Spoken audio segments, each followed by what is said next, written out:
Welcome back to the Adult Spiritual Educational class.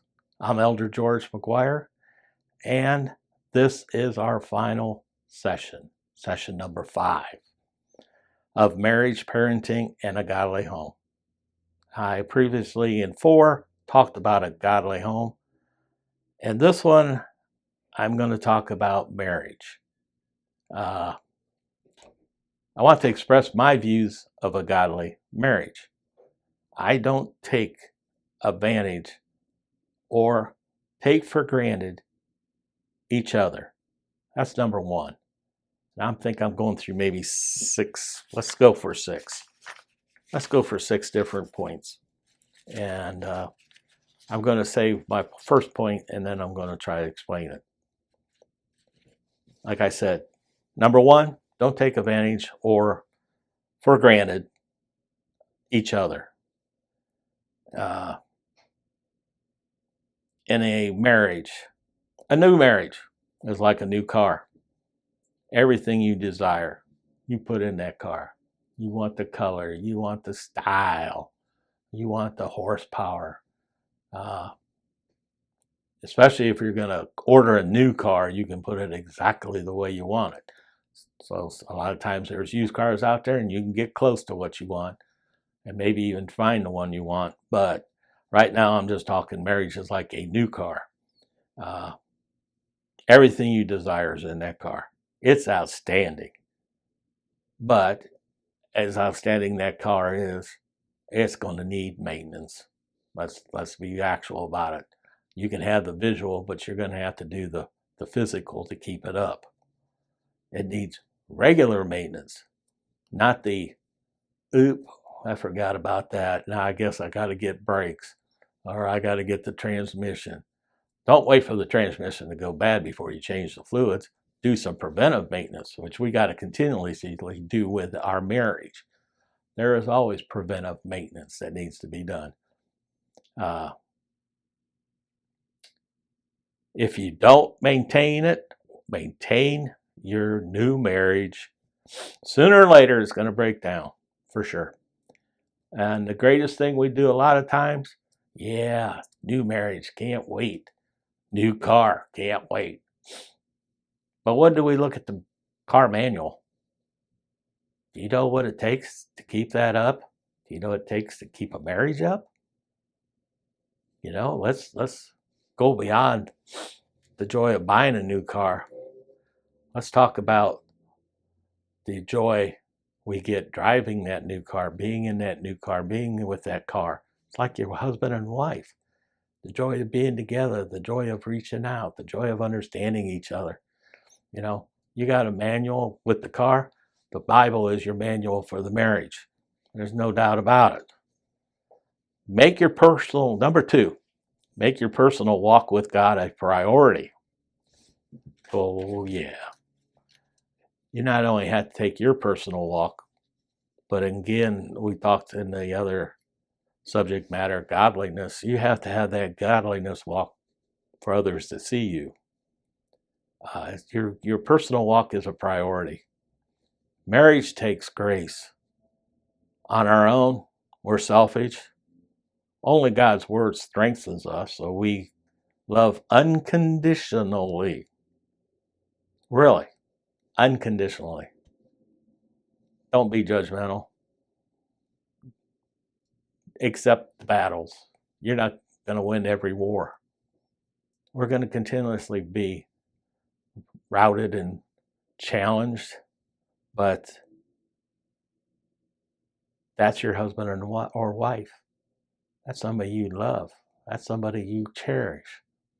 You've got to continue that each and every day. Love is unconditional, as we said. In John 15:5, John 15:5, I am the vine, you are the branches. Whoever lives in me and I in him bears much and abundant fruit. However, apart from me, cut off from the union with me, or the union with you and your wife, you can't do a thing. You are just nothing. Absolutely nothing. You've got to continue to walk in his spirit and not the destructive deeds of the flesh. The flesh is going to attack you time and time again, more and more as you walk in his spirit unconditionally. You think Satan's going to sit back and let you, he's weak. He ain't going to persevere this. I can come back to him later. But if you continuously walk in his word and grow stronger and stronger and stronger, again, you know how to put on that suit of armor. And you can be comfortable with wearing it, because you better be comfortable with it, because you're going to be attacked. There's no doubt about it. We must make sure all things are right between you and the Lord first.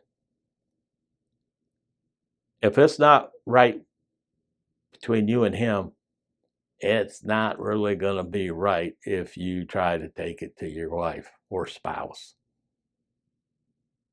Yeah. Satan's going to come in there one way or another and challenge you. There's no doubt there's going to be a challenge. You and the Lord have to be right. So, number 3, remain involved in a strong church. There's no doubt in my mind, for a godly marriage, it takes 2.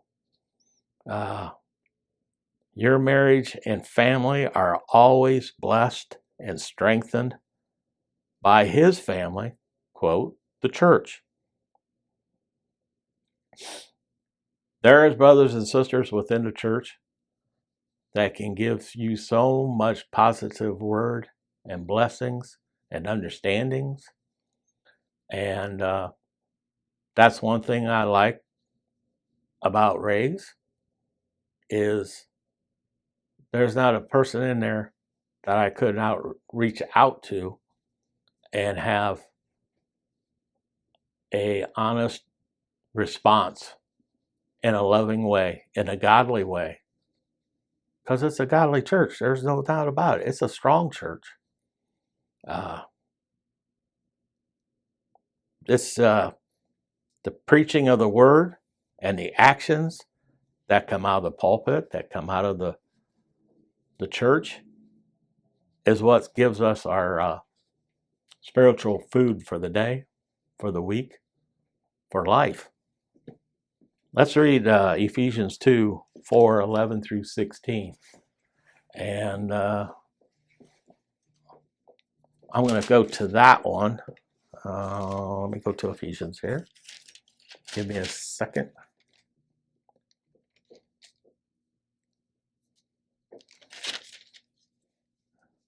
I said 11 through 16. If we have no fellowship with the unfruitful works of darkness, but rather we need to try to learn what's pleasing to the Lord. The Amplified says, take no part in and have no fellowship with the fruitless, but let your lives be so contrast as to expose to the above and beyond. You have to have positive influence. There's no doubt in my mind. The negligence of gathering with people, and they have a negative effect on your soul and your family, that's not your family. That's a worldly world of words. You need somebody definitely that's going to help you what you read and what you hear and try to do in your lives with your family and your house. It's got to be strong.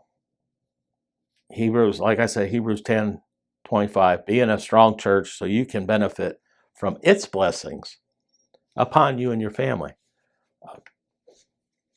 If it's you can see a church of words and you can see a church of action, and we're not there to pat you on the back and give you a an achievement award. You know, you see what the world's been done with that step in our generations. But you need to have a place where you can go to for comfortability, for understanding, for loving relationships with each other. You know, what's the atmosphere? If the atmosphere is trying to help you achieve more and your family achieve more, maybe that's where we need to be. Point number 4, quickly and completely resolve conflicts. Oh boy, especially in a marriage, there's going to be conflicts all the time. But I feel that those conflicts have to be addressed and worked out between each other, one another, whoever that may be. Let's face it, marriage couples engage in arguments. And sometimes those arguments are in anger and say hurtful things that later over time cools down, give it a couple days, and life goes on. And we're like, yeah, so I blew up. Hey, that's life. Well, without properly resolving the disputes, as we say, just drop it, let life go on. The years pass by, more and more, and your marriage could be affected by those hurts and scares or scars which never healed. We don't know how deep that anger went. How deep was the wound? It healed over, but what's that wound in your heart? Ephesians, it speaks out of the danger behind unresolved conflicts. If you leave that conflict in anger, then you're letting Satan have an open door to slowly wreck and put his havoc upon the argument or the situation. You have to resolve it. You have to go back and say, you're sorry. You have to go back and say, you know, I said some words in anger. Maybe I said a way hurtful against you. And instead of closing about it, I reviewed myself about it, and I need to talk to you about it. You can't leave a conflict open. That's just going to give Satan a time to attack you. And how far that hurt went could be an eternal big time wound. And it could have taken what you reached out in anger about be so much deeper that over the days, weeks, could completely change, as they say, from a molehill to a mountain. Started out, you just said words, but they were hurtful words. They were words as a sharp sword, and it can give you an eternal scar. So I always try to say, if I've done anything wrong to anybody, whoever that may be, I can't leave in conflict. I can't leave in anger. I can't leave an open door for Satan to come back in later. You got to take whatever you need to do to be fully reconciled to each other. It's hard, but you got to go back and settle that argument, settle that dispute, and it cannot take forever and a day. The more you reach out and take care of it, the quicker it's going to be that it's going to be something on their life that's going to be a positive and not a negative. If I go to Ephesians 4:26 and 27,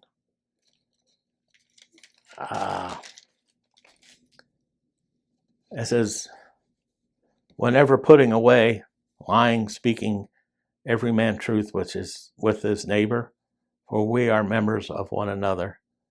Be ye angry and sin not. Let not the sun go down. Let not the sun go down upon your wrath. Neither let it give place to the devil. I can honestly say with me, for my sons,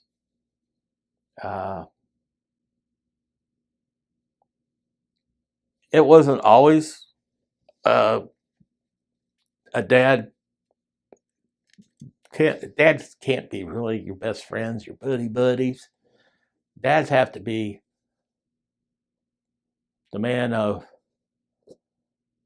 righteousness, has to keep the scales balanced. Yes, you have to put authority. Yes, you have to lay down the law, as they say. But you have to let your word be your word. And if there's challenge to that word, you got to stand up for that word. You have to establish the authority of that word. Is it always right? I have no idea. If it's always wrong, I have no idea. I can say in my life, I have two great boys that never really challenged me man to man, but there was challenges. But every time I've had a challenge with them, regardless, that conflict had to be settled before they went to bed. I'm not going to send them to bed without this being settled. Now, I can say also that I had a paddle, and I got two boys, so that's my way. I wouldn't touch my boys physically with the hand. Did I spank them? Yep. But I didn't spank them with the hand. I did spank them with the paddle. And that paddle could be sometimes used as, do you want me to get the paddle? You know, I'm not going to sit there. They knew what the paddle was. They knew how far they could push before the paddle came out. My sons, both, have blessed me beyond what I would ever have expected. They are so involved with the church. They are so involved in businesses. They're going above and beyond whatever goals they put before them. And that kind of sometimes makes me reflect back to, yeah, Dad, you did do it right. The Lord was trying to show me things each and every day that I had to turn around and say, boy, I hope I'm doing this right. Boy, I don't want my boys to hate me. I hope they don't remember all the bad things I had to do, the law you had to lay down, but the good things too. And believe me, my boys did. And they've shown it to me time and time again with their kids. I mean, I had two boys, but now I got 5 granddaughters. So I think sometimes the girls are a little tougher than the boys are.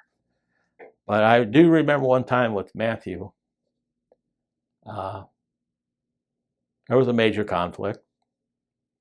And he didn't think I'd go as far as I did.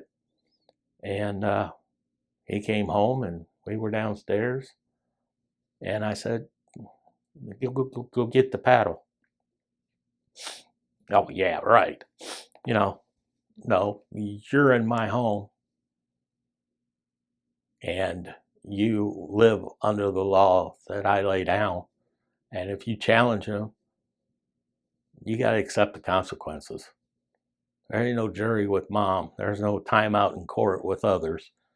There's no so I want somebody else's opinion. No, I'm the judge. I'm the jury. And I'm going to tell you the way it is. And we did have a challenge. And I didn't want to react in anger, which I had to get that out of my system real quick. So I grabbed the paddle and I hit the fireplace, and I hit it hard, and it broke a chunk off the fireplace. I think it broke the paddle too. And my son never seen that much anger come out of me. And I don't think I've ever done that anger like that again. But the discipline did not get applied to him. I shared my rules and my regulations, which he knew, and I said, before you go to bed, we're going to resolve this. We've got to settle this. There can't be room for later thoughts and feelings and hurts and angers. So we did some praying and we did some reconciliation between each other, and it was settled. We went to bed, never to be brought up again. And I think sometimes that works between us and the Lord. And sometimes that works in ways that He knows when you come to the pearly gates, let's say, He's not going to review your sins. He's already forgiven them. He's not going to bring up, oh, you did this wrong, you did that wrong. No, He's going to tell you, well done. You step on through the gates. You're accepted in. You're blessed. You followed my word. And that takes more than anything else. Follow the word. Read the word. Do the word. The fifth one, I don't know how I'm doing on time and what I'm doing, but I want to finish this out. We need to be honest with each other. As I said, a couple becomes one body. Each spouse must strive to make it a safe, comforting relationship for each other. And that means, to be honest, you need to confess sins and failings. Give me an example, okay? Say your wife gets a traffic ticket, and says nothing to her husband. Why? Because she's fearing an angry reaction. That's not too healthy. Same way it goes with the husband. Let's say he goes out and gets some brews with the boys, and he says nothing. Why? Because the dramatic, emotional outburst. That's not the way we should look at it. If we've done something wrong, or we've been reprimanded or corrected for our actions, we need to confess them. Hey, I was wrong. I got a ticket. I was wrong. I was out with the boys. Should have called and let you know. Should have stayed within the speed limit. If we don't share that with our spouses, it might be hard to hear the truth the person's trying to say. But by the grace of God, we can have the compassion on each other.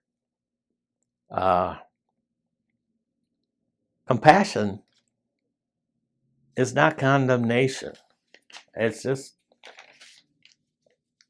in today's world and everything else, don't find the magic words. Don't beat around the bush, as they say. Address the issue, address the situation, do it in love towards each other, communicate that love with each other, and let's go on. It's life. But you don't have to live life in fear. Last one, number 6. Be gracious to each other. If we read Psalms 103:10, let me go to that if you give me a second here. Psalms 103:10 in the Amplified says, He has not dealt with us after our sins, nor rewarded us according to our iniquities. The Lord deals with us not according to what we deserve,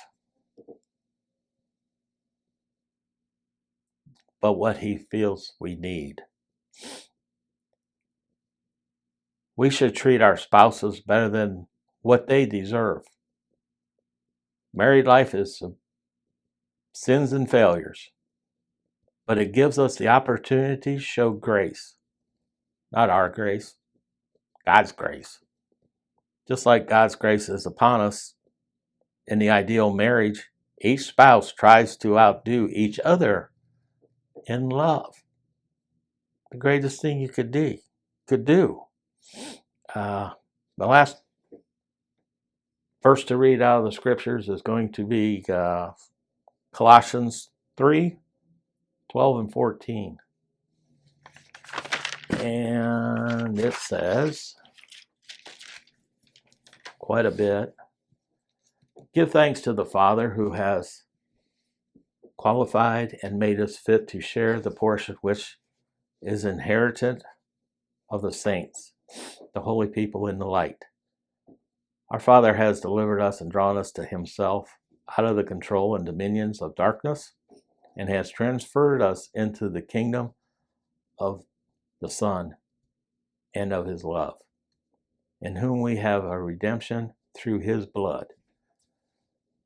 The Lord gives us not what we feel we deserve or need, but He is giving us His love. We should treat our spouses better. There's no doubt about it. A marriage surrounded by grace, God's grace, will continuously be well safeguarded from the attacks, the worldly attacks, the people's attacks, the mission field attacks, let's say, but well guarded. And we need to know that if we put on the full armor, yeah, we're going to get hit with stuff. We may get a little bruised up, but we need to be in that field. We have to be in that field. That field is getting bigger and bigger and stronger. Our enemies have come and attacked people left and right. All I say is we need to continue to build a strong home, a godly home that is going to be observed by others as something different, something better, something positive. I thank you for your time. I hope some stuff out of my lessons today have touched you and maybe challenged you. And I'm sure I know it's challenged me. And if there's an opportunity that I could help one another, I'm trying. I'm not saying I'm doing the best. I hope I ain't doing the worst. But I thank you for being here. I thank you for listening to me. And have a great evening. Thank you.